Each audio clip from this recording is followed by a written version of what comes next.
kita nak bicarakan sedikit hukum dan beberapa fadilat serta fatwa semasa berkenaan dengan permasalahan dalam puasa yang mungkin kita akan bertemu sehari dua lagi. Mungkin akan bertemu tu. Jadi Ustaz, saya ni nak cocok booster ni tengah puasa boleh ke tidak? Contohnya, saya guna ubat gigi Ustaz, berangin purina masuk ke paru-paru, batal ke tidak? Ni kita nak bincang. Jadi nak bincang beberapa hukum ni,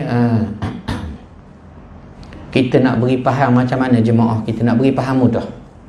Kita buat begini, beberapa hukum kita nak bincang permasalahan itu, kita buat masuk dalam satu hari puasa.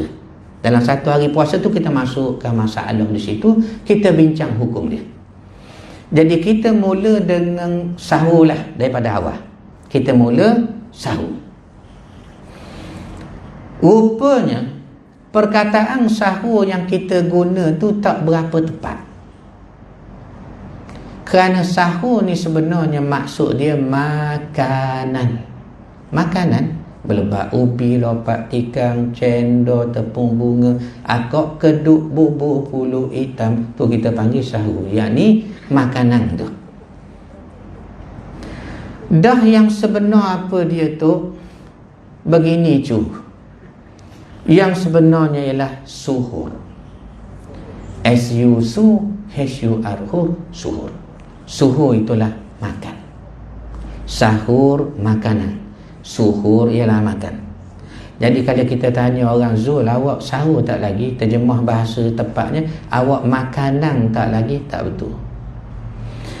Nak beri faham mudah, kita buat ayat, Zul suhur akan sahurnya. Itu betul.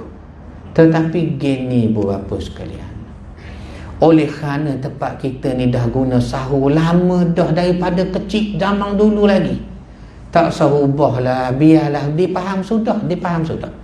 Lama metang belajar sikit, jadi gong pula dia tu. Tak betul dia orang tu. Sebenarnya tak payah tuan, orang dah faham sudah lah. Macam negara kita, tempat kita ya, kalau Maimun, minta maaf kalau ada nama sini atau nama ibu bapa tok nenek kita, ni nak cerita ilmu saja. Maimun ni sebenarnya nama laki-laki, cuma tempat kita dah dari dulu perempuan. Tak apalah, biarlah. Betul ke laki-laki Ustaz? Ya, ada satu tokoh tasawuf terkenal, Maimun ibn Mahrawan. Dia ni terkenal sebagai satu tokoh tasawuf, ulama ni laki-laki, yang sebelum malam, tiap-tiap malam sebelum masuk tidur di biliknya, dia akan terjun dulu dalam lubang kubur olok-olok yang dia gali depan rumah dia, lalu dia terbaring menangis dalam lubang kubur, tersentuh tubuhnya dengan tanah, teresok-esok dia menangis. Puas menangis, dia bangun. Sebelum melompat keluar dari liang lahat, dia kata apa dia? Maimun. Dia cakap diri dia sendiri, macam saya lah, Rashidi, contoh begitu. Maimun, kalau awak melompat keluar sekejap lagi, buatlah amal banyak-banyak, sebab awak masih boleh melompat keluar. Kalau orang mari hantar awak ke dalam lubang ni, awak tak boleh keluar. Jadi sementara boleh lagi keluar, beramal ya. Maimun ingat ya, beramal ya. Dia cakap diri sendiri. Jadi Maimun ibn Mahrawan ni, Maimun laki-laki ya, laki-laki. Jamaliyah perempuan, laki-laki Jamal. Kamariyah perempuan, laki-laki Kamar. Maimunah perempuan, laki-laki sudah Maimun. Tapi tak apalah, kerana tempat kita sudah faham begitu, biar begitu. Begitu juga sahur-suhur tadi. Okey, selesai satu benda.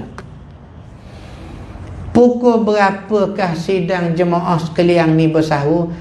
Saya tak rajin lewat lah sahur Ustaz. Tak pernah terkejut lambat. Sebab lepas terawih saya sahur selalu dah Ustaz. Oh, kata dia, beli roti John 2 waktu nak buka, makan satu lagi sangkut tempat tinggi, takut anak ambil dalam store tu.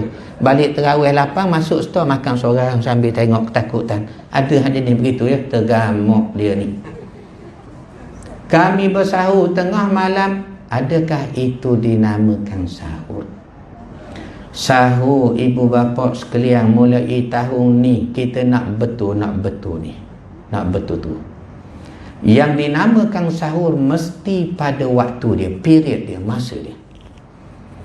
Kat mana masa sahur? Quran sebut wabil ashari hum yastaghfirun.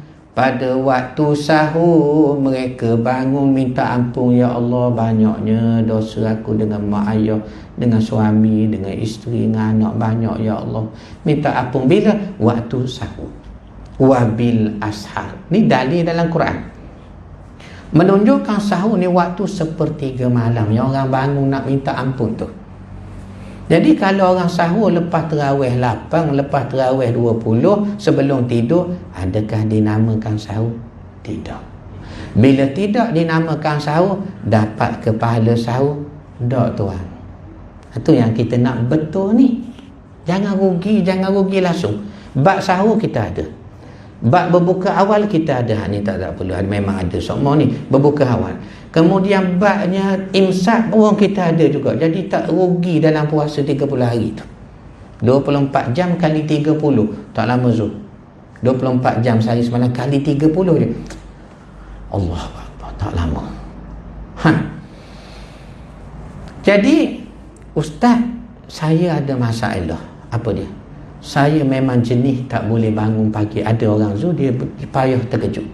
Itu pun dia usaha dah beritahu isteri dia, awak tolong kejutkan saya pagi kan. Mak macam mana bang, awak kan jenis payah bangun, tak apa, cucuhlah bunga api kaki saya ke, cocok lidi basikal ke apa, saya bangun, saya nak sahur juga. Kerana ustaz dah sebut ini sahajalah masanya. Tiba-tiba tak boleh bangun. Ada Zul, orang uzur, orang jenis tidur memang tak boleh bangun. Ada. Dia pergi cek di hospital, doktor kata awak ni ada salah silah keturunan Ashabul Kahfi ni. Jenis tidur tak bangun ni. Jadi macam mana nak buat? Gini. Orang yang memang jenis tak boleh bangun, tak terkejut walau usaha macam mana pun, bolehlah dia bersahur sebelum tidur. Boleh. Diharap Allah terima. Sebab apa? Ada hadis sahih Bukhari sebut gini, ittaqullaha mastata'tum.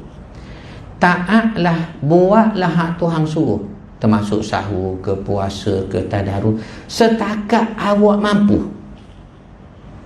Awak mampu. Saya tak boleh bangun ustaz, sebelum tidur saya terus sahur, biarlah. Maka ada pahala Tuhan beri sahur pada dia, kerana memang itu sahaja kemampuan dia. Orang baru masuk Islam, dia mengucap syahadat pukul 1 tengah hari. Semayang paling dekat dengan dia semayang apa? Zuhur. 1.20 masuk zuhur. Dia wajib semayang selalu. Dia tak pandai tahayat, dia tak pandai iftitah, dia tak pandai subhana rabbiyal a'la, dia tak pandai. Tak apa, dia tak pandai pun tak apa, dia semayang mengikut qada dia mampu. Awak pandai tak berdiri? Takkan tak pandai berdiri. Pandai, ikut orang depan. Baca tak usah kira, ikut je, ikut. Itulah semayangnya ketika itu. Bila dia sudah pandai nanti, tidak perlu qada lagi. Nampak mudah Islam. Ni mentang orang baru masuk Islam, kita pegawai agama pula adalah dengan ini saya memberi pengecualian selama 2 tahun kepada penama yang baru masuk Islam ini, sehingga dia mahir tajwid, tilawah Quran, sirah Nabi. Tak boleh. Kena terus semayang hari itu juga mengikut sekadar dia mampu. Jadi kalau tak boleh bangun, tak apalah tuan, kita berdoa, ya Allah terimalah aku ni uzur sangat, terimalah sahur aku. Maka kita bersahur, selesai. Ada hari kita puasa letih, terbangun orang nak azan dah, berlaku zuhur. Selalu ada berlaku. Kadang-kadang terbangun seminit lagi orang nak bang. Kata dak dang dah, tapi menanok juga nasi.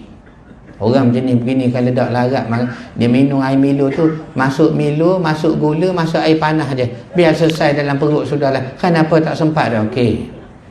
Soalnya saya ni ustaz menanok nasi, suatlah pertama lauk asam pedas Melaka tu. Ambil sikit kuah, suap. Tengah suap masuk mulut belum telan, Allahu Akbar, Allahu Akbar, surah An-Nubang.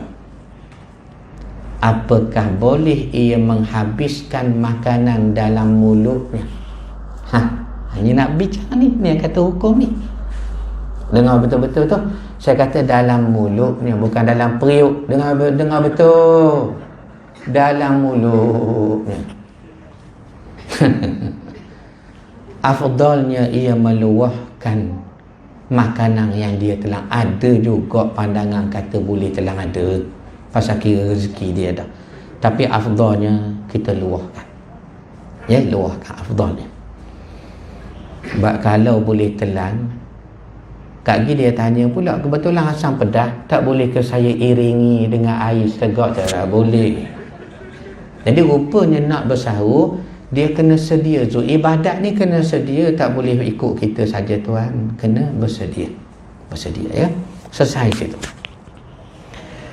Kemudian imsak. Kan lepas kita bersahur ada babnya imsak. Imsak ni apa maksud bahasa Arab? Pegang.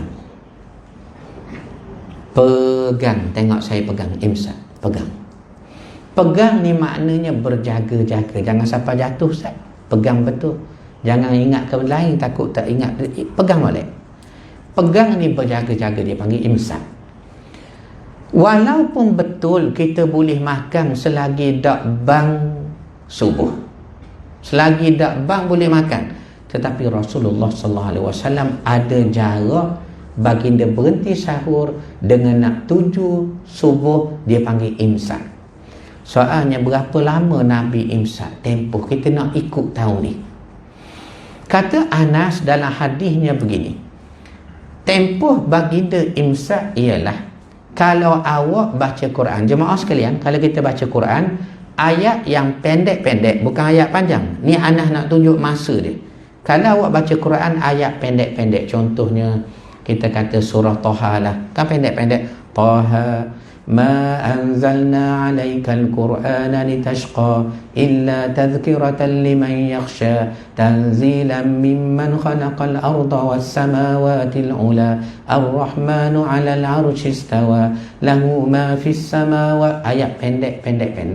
Kalau awak baca dengan qadar kelajuan yang tak laju sangat, tak slow sangat, sederhana. Bukan macam tarawih tu. Sebab tarawih ni walaupun untuk imam kita baca laju, dia ada kaedah baca laju untuk tarawih. Dia panggil hadar. Jenis bacaan hadar. Ada jenis bacaan tahqiq. Ada jenis bacaan biasa. Ada jenis mujawwad, ada jenis tilawah. Jenis tu menentukan laju ke tidak. Yang tarawih kan laju. Kita tengok laju, ya. Nak habis 30 juzuk tu. Bismillahirrahmanirrahim. Wan najmi idza hawa ma dhalla sahibukum wa ma ghawa wa ma yantiqu 'anil hawa in huwa illa wahyun yuha 'allamahu shadidul quwa dhu mirratin fastawa wa huwa bil ufuqil a'la thumma dana fatadalla. Kita semayangkan laju dengan imam tu. Lepas habis beri salam, kita pergi jumpa budak-budak muda tahfiz kita. Tadi imam pumping kan, bukan semayang dah, pumping, ya. Sindih. Kenapa? Laju sangat, lelah kita. Rupanya ada jenis bacaan laju dipanggil hadar. Yang disuruh sini dibenarkan bacaan laju, bukan perbuatan laju. Tu kena faham tu, anak muda kita. Metang dia baca laju, terbawa semangat baca laju, dia bergerak pelaju, dia jadi lelah. Jemaah siapa? Malam tu. Rupanya yang dibenarkan bacaan laju. Pergerakan kena tamak lina. Allahu Akbar. Ada video apa di Indonesia tu yang semayang laju sampai melompat-lompat punya laju tu, kan ada kan? Tercebar viral tu. Ni bukan semayang ni funfair ni. Melompat naik apa ikut dia saja. Patut ambil kayu okey bedar masing-masing ada. Terimang tu lebih lagi. Astagfirullahaladzim. Ikut kepala dia saja agama. Astagfirullahaladzim. Jemaah pula ikut metang laju. Memang perangai jemaah kita cari tempat pendek. Surah An-Nur malam ni Ustaz Rashidi cepat habis tu. Dia pun mari. Kena-kena malam ni lama. Padang muka dia. Contohnya, saya nak buat contoh. Malam ni lama sikit Zul ya, kerana puasa ni. Ya. Jadi kalau nak awak baca Quran, ayat tu pendek-pendek, qadar bacaan sederhana, awak sempat baca 50 ayat. Maknanya masing-masing ada timer, ada jam. Buat time, pakai timer. Baca ayat pendek-pendek 50 ayat dengan qadar sederhana. Wan najmi idza hawa ma dhalla sahibukum wa ma ghawa wa ma yantiqu 'anil hawa in huwa illa wahyun yuha 'allamahu shadidul quwa dhu birratin fastawa. 50 ayat. Tengok berapa minit. Contoh 20 minit lah contoh. Makna 20 minit itu Nabi imsak. Dak cara makan minum dah, Nabi memperbanyakkan solat, banyak istighfar. Ni waktu kita angkat tangan istighfar tuan. Makan ni tak habis tuan, tak usah kira benda begitu. Puasa kita nak ibadat ni, nak ibadat. Habis imsak, kita nak pergi masjid, nak bersiap dah ni. Kita pemburuh gigi. Apa hukum memakai obat gigi? Sebab lepas mayang orang sebelah tegur, batal puasa awak. Kenapa pula? Awak pakai obat gigi kan, berangin saya baru tadi masuk dalam paru-paru, lepas pada rongga batal. Kita kata Allah, obat gigi. Kita pun nak tadaruh. Tengok orang buat bulatan, surah kita dah siap comel ni tuan. Tengoklah pagi penuh ni. Situ ada satu bulatan, situ sikit. Hang suka penuh ruang kita orang tadaruh. Kita pun ambil Quran, pergi tumpanglah tadaruh. Sebab mengenangkan apa jenis orang lah aku ni. Dah banyak tahun puasa tak pernah tadaruh. Tahun ni nak tadaruh. Kita pun duduk dalam halaqah. Lepas seorang baca, tiba giliran kita. Bila tiba giliran kita, kita pun baca. Gua mana?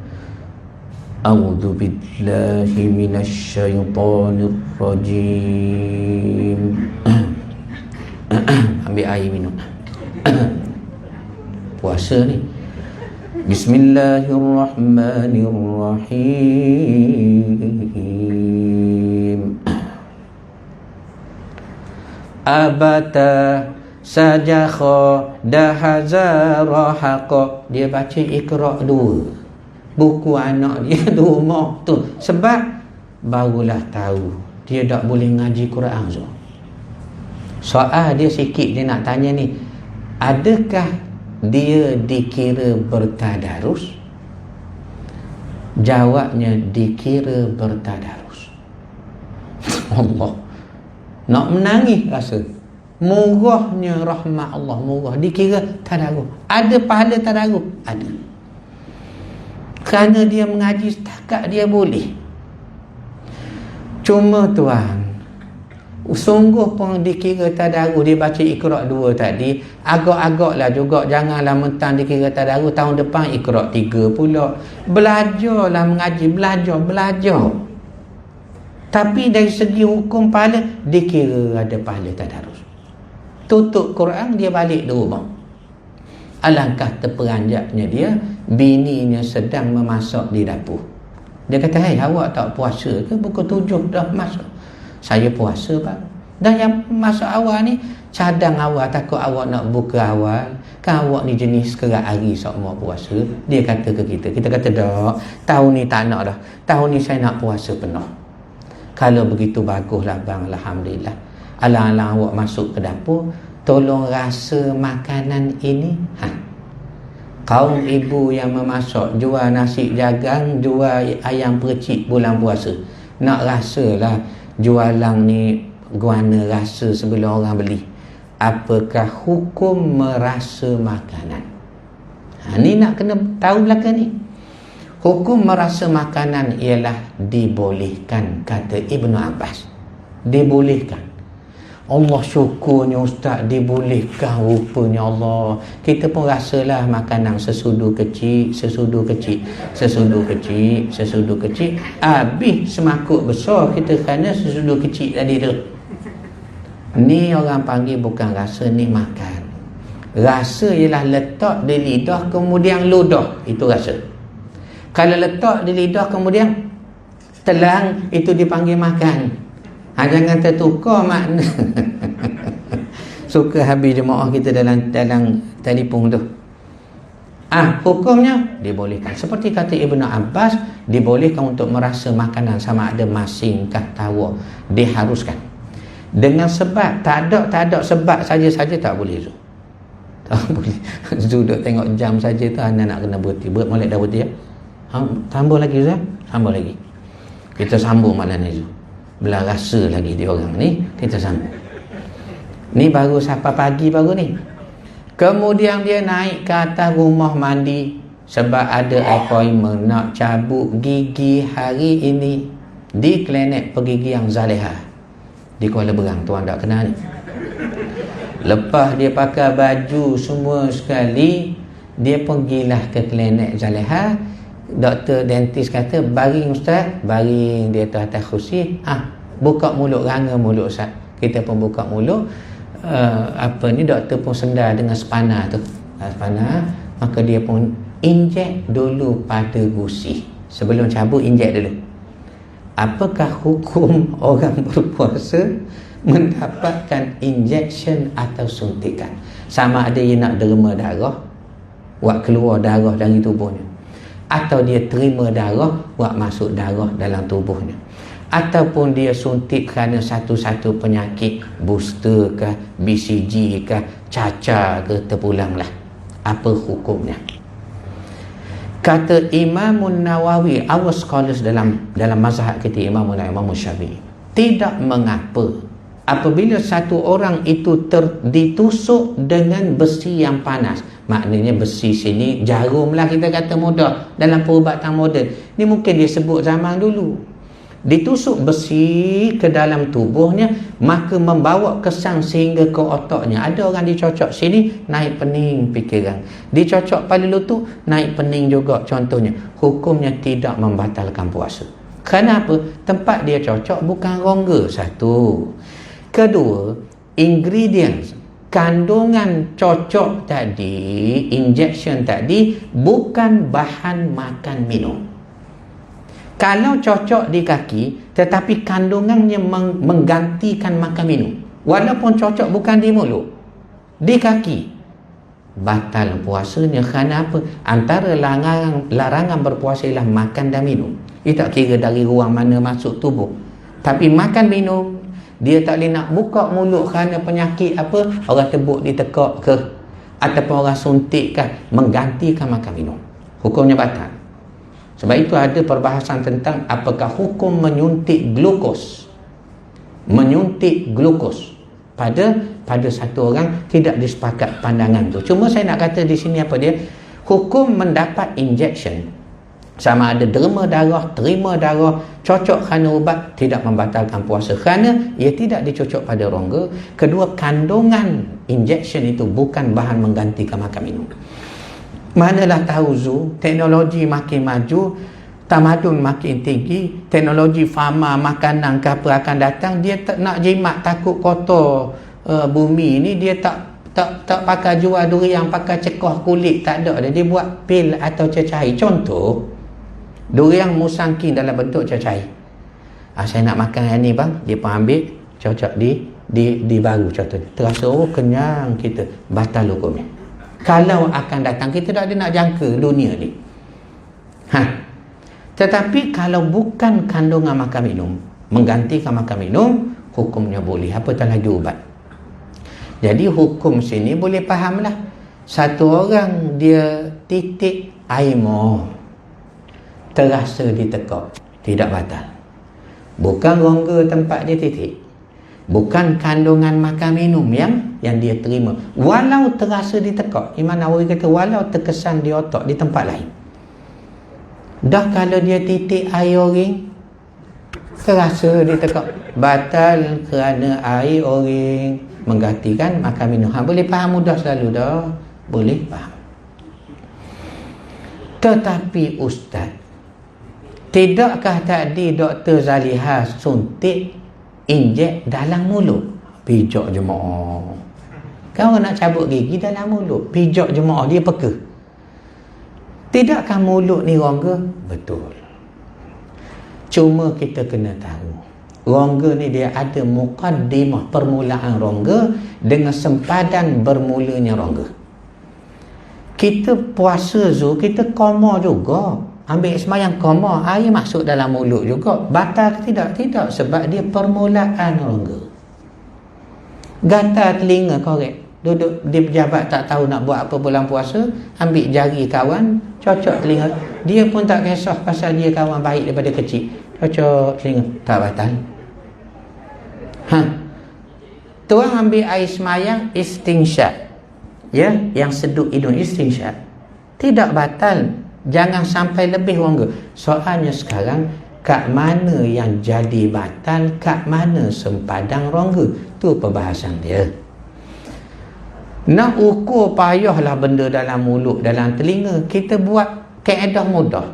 Sempadan yang bermula rongga, kata ulama', ialah bila berubah rasa. Tuan gigit pen bulan puasa, tak tahu nak buat apa, gigit pen kilometriko rinok tu, gigit, tak batal. Tuan jolok sikit dalam, Allah nak muntah, itu sudah melepasi rongga, sebab berubah rasa. Tuan korek telinga gatal tepi, tak batal. Tapi tuan jolok dalam sikit, mula hanyut. Siapa ke Kuala Berang tu hanyut? Siapa ke Dacik Asang Sipang Butuk tu, contohnya? Siapa? Itu batal. Kenapa? Sudah berubah.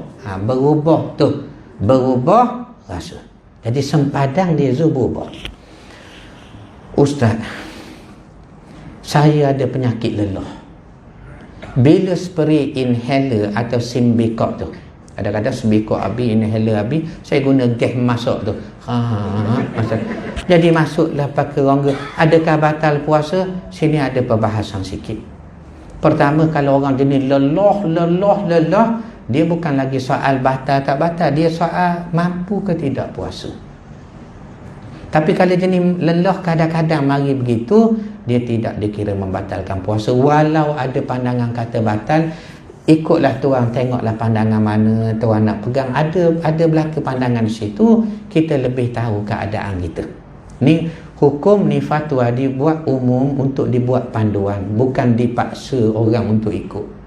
Panduan nak selesai. Saya belajar guru saya batal, pakailah.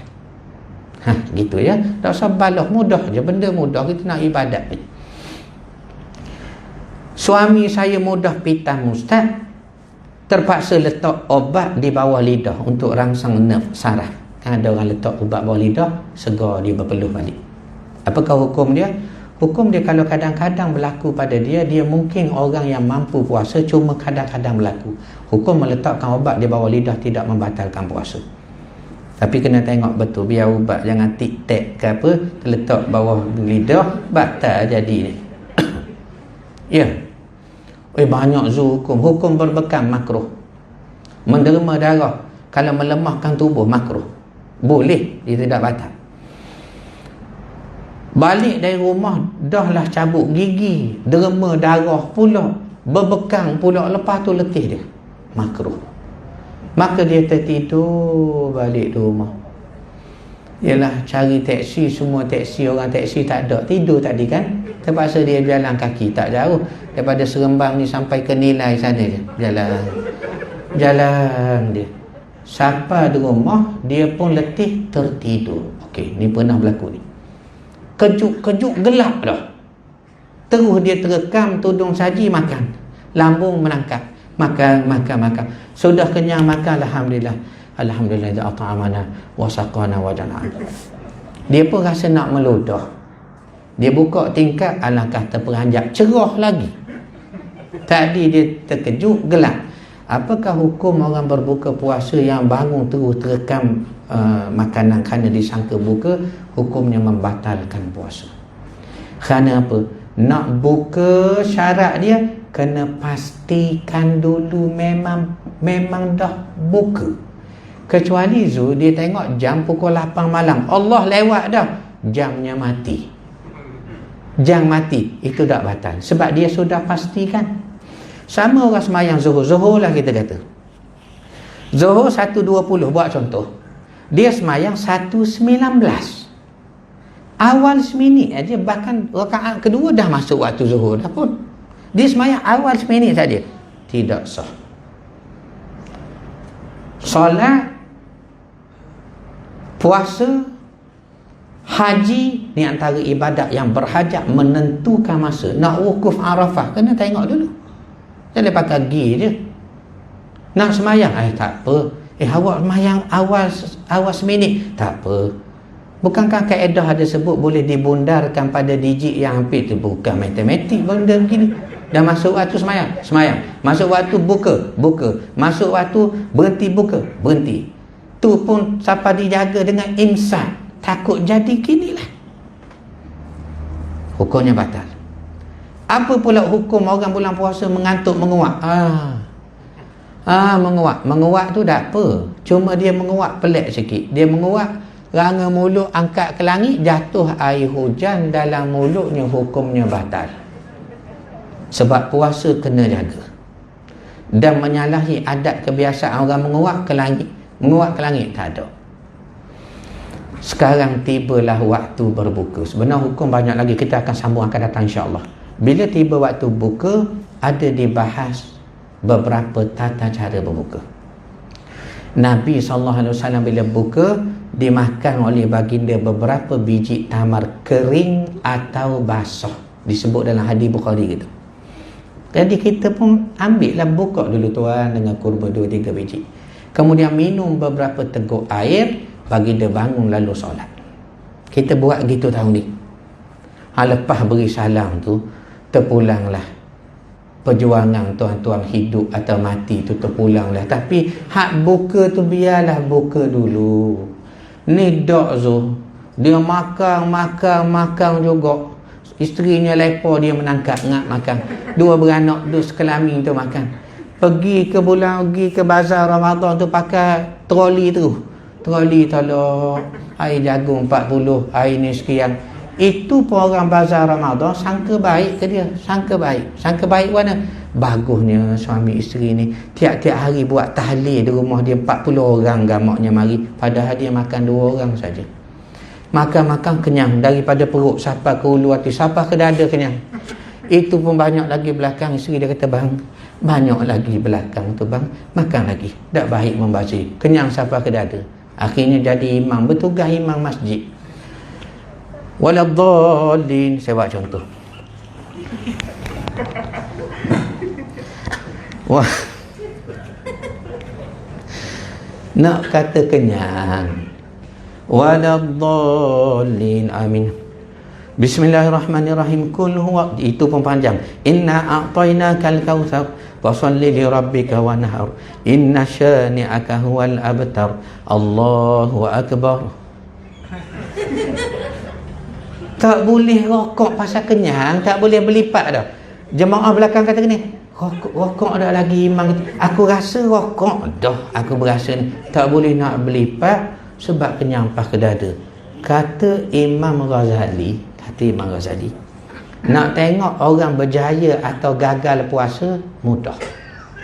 Dengar ni. Imam Ghazali kata nak tengok orang tu gagal atau berjaya puasa mudah. Tidak perlu tengok pada hari ke-30. Tak perlu. Dah nak tengok bila? Tengoklah setiap hari waktu dia berbuka. Allah Tuhan, berat kita kalau tengok gini. Tengoklah setiap hari waktu dia berbuka. Kalau dia berbuka ala qada, berjaya puasa dia. Tiap-tiap hari. Tapi Allah, kalau dia buka, ya Allah, macam nak tahlil 40 orang tu, ya, hak gini gagal tuan. Gagal, tu yang kita takut tu. Jadi beberapa sekalian, saya kira habislah mukadimah ringkas saja tu tentang puasa kita. Mudah-mudahan adalah sikit panduannya untuk kita buat ibadat ni tuan. Saya pesan diri saya sendiri, apa dia? Kurangkanlah tidur bulan puasa. Banyakkanlah qiyam. Bacalah Quran sokmo. Hak mana ada Facebook, Instagram apa, padang delete habis, buang telefon tu dalam, buang. Sebab apa? Saya nak puasa Ustaz. Malam saya nak bangun Ustaz, tak bodoh. Takut-takut lah, hak ni hak tak akhir dah saya. Tahun depan mungkin saya hidup, takut tak wajib puasa tak cukup syarat. Tahun nak buat betul. Begitulah. Setiap masa kita ada ni tuan, rupanya Allah beri peluang tu. Sehingga Nabi SAW 10 akhir Ramadan baginda mengemaskan ikatan kain baginda seluar, kemudian beriktikaf dalam masjid, sehingga riwayat kata baginda hanya hulur kepala kepada luar ikut tingkat untuk Aisyah sikat rambut baginda, tak keluar. Cuma kita kena adu pandailah dengan keadaan kita, sebab semuanya ibadat. Tapi kalau memang kita dah pencen dah, ya, memang anak cucu dah selesai dah, duduk masjid lah tuan, duduk rumah Allah 30 hari dia. Beri orang buka, biar tak banyak, bab beri orang buka ada, bab beri orang sahur ada, biar sebuku, biar. Tapi awak ada tak beri orang buka? Ada. Orang sahur ni nak kira esok waktu hisab, ada dia masuk. Bangun malam ada tak? Ada. Semayang tarawih ada, tadarus ada, khatam berapa kali tak saya kira, tapi khatam, sedekah, zakat, fakir miskin, biar ada belaka. 10 malam akhir awak berjaga tak? Ada berjaga. Walaupun tak jumpa Lailatul Qadar, jumpa Lailatul Qadar ni bukan mesti nampak. Bila awak berjaga, sahih dah awak menghidupkan malam itu. Sesiapa yang namanya dicatat pada malam Lailatul Qadar, kata Ibnu Abbas dan setengah ahli tafsir, ia akan mengerjakan haji ke Baitullah pada tahun berikutnya. Besar Lailatul Qadar, ya. Jadi tuan-tuan ibu bapa sekalian, selamat berpuasa. Mudah-mudahan selamat berkat kita semuanya. Amin ya rabbal alamin. Saya nak buat pengumuman ringkas. Ni satu karya kita, Mutiara Tasawuf Ibnu Athaillah. Kita petik beberapa karya hikam dan lainnya. Jadi buku ini adalah penulisan tasawuf kami, siri 1 dan 2. Ada lebih kurang 27 tajuk besar, ada kecil-kecil pula di dalamnya. Sabar, keutamaan syukur, mujahadah, rajak, redha, syurga, dalam ni ada tajuk. Jadi tebalnya lebih kurang 427 muka surat. Harganya hanya RM37. Kita dah buka sekarang Zoom untuk wakaf. Kita dah umum untuk wakaf. Ada 1,100 naskah dengan kita. Ada orang ambil wakaf. Kadang dia kata, Ustaz, kami wakaf 10 naskah. Ustaz berilah siapa-siapa, tapi kami nak suruh beri bulan puasa pun tim kita bagi. Ada juga kata tak kira Ustaz bulan-bulan mana pun saya nak wakaf masjid. Memang kita buat program wakaf ni untuk 30 naskah setiap masjid untuk mereka belajar. Ataupun saya tak nak wakaf Ustaz, atau saya nak beli 10, saya nak simpan sendiri. Orang mari di rumah nak beri hadiah. Anak kawan belajar kolej tidur di rumah, saya nak beri hadiah pun boleh. Ada 1,100 naskah kita. Di buku ni saya akan tinggal sikit. Zoom malam ni ada bawa, tak ingat berapa budak-budak angkat tadi. Saya tinggal lah. Tuan uruslah dengan Tuan Zul kita, ya. Tuan Zul ambil dulu, jangan bayar lagi. Bayarlah 20 tahun lagi, tak apa. Saya ni buat buku sudah 18 tahun dah. Macam-macam jenis kita bertemu, tak apa. Tetapi kena ingat, kalau bayar awal tu lebih baik tuan. Takut berhutang, ya. Kadang kita dah ingat tu takut. Dikira kita berhutang kerana cuai. Betul, dah ingat datang kerana cuai. Jadi buku saya tinggal nanti. Tuan-tuan uruslah dengan Tuan Zul kita. Pun dah ada malam ni. Aku qauli hadza wa astaghfirullah li wa lakum. Wassalamualaikum warahmatullahi wabarakatuh. Alhamdulillah rabbil alamin.